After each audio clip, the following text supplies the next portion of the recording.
Assalamualaikum warahmatullahi wabarakatuh.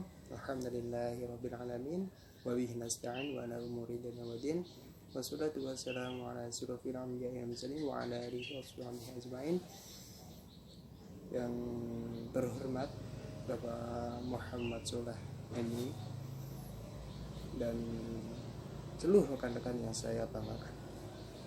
Pada kesempatan ini saya akan sedikit menjelaskan mengenai sejarah perdagangan internasional dalam perspektif Islam. Perkenalkan nama saya Ahmad Rizal Unaifi, NIM 0041 begitu. Oke, langsung saja. Sebelum kita membahas mengenai sejarah perdagangan internasional dalam Islam, maka kita harus mengetahui apa itu definisi perdagangan internasional menurut Islam, dan untuk lebih mendalamnya kita belajar atau kita harus mengetahui tujuan dari perdagangan internasional dalam Islam itu sendiri. Oke, kita akan membahas yang pertama, yaitu pengertian pandangan perdagangan internasional menurut Islam, yaitu kegiatan jual beli yang dilakukan oleh pihak negara atau negara satu dengan negara lain, pihak negara pembeli atau negara penjual atas suatu barang atau jasa. Kalau dalam Islam itu harus memenuhi kaidah dalam syariat. Artinya apa? Kalau di dalam perdagangan kita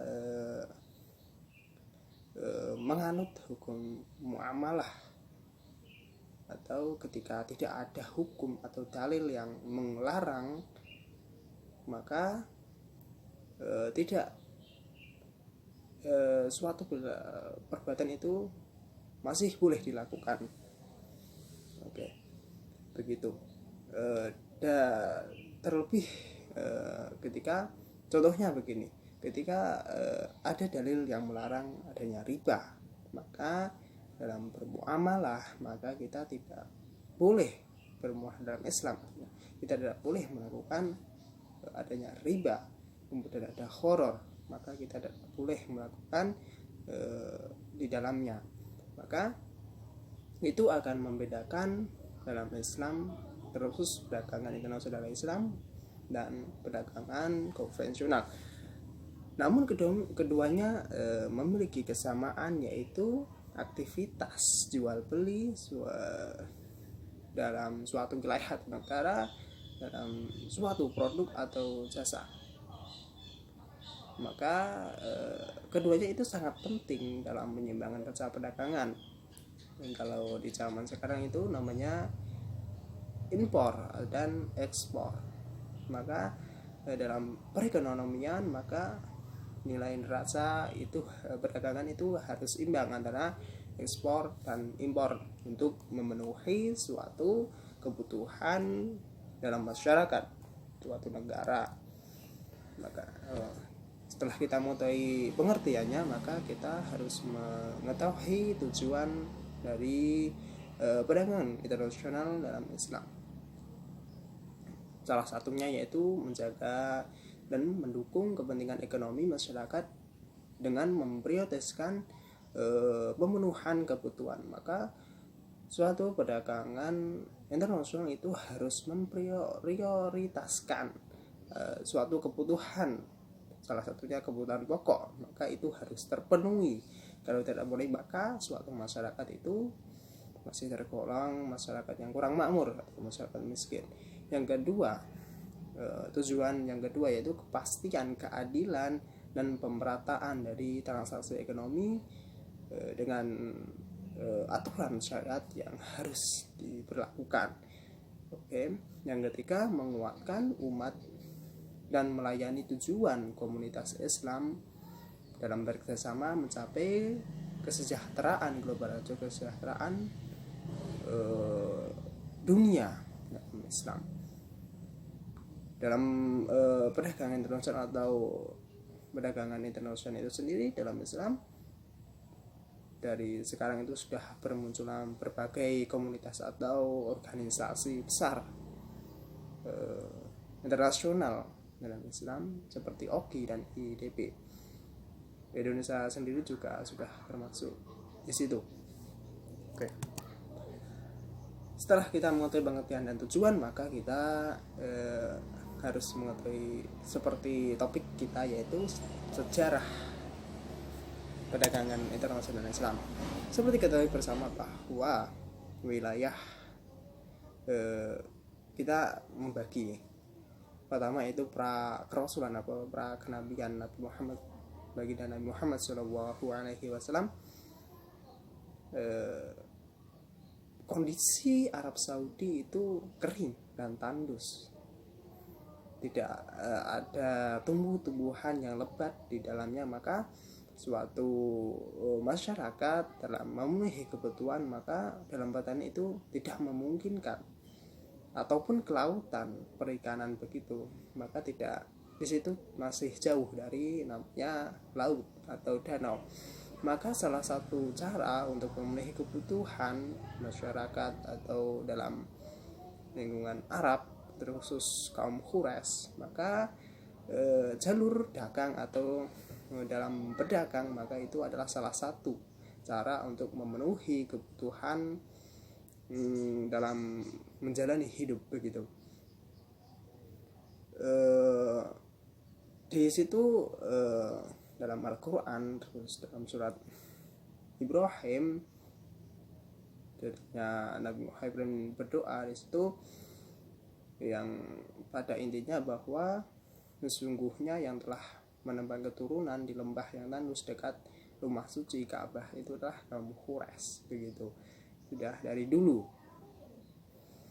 Di saat terjadi peperangan di situ, kaum Arab itu banyak saling bermusuhan, berperangan, perasaan tidak aman itu masih banyak terjadi di situ.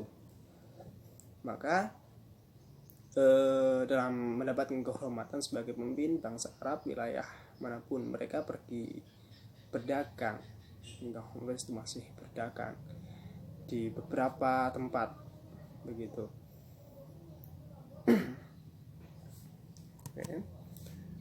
Dalam membangun usaha, Quraisy itu juga membentuk sebuah organisasi, misalnya itu berombongan-rombongan dagang begitu. Maka dari itu sebelum pra kerasulan, maka kaum Quraisy itu sudah pada dasarnya sudah berdagang gitu. Oke.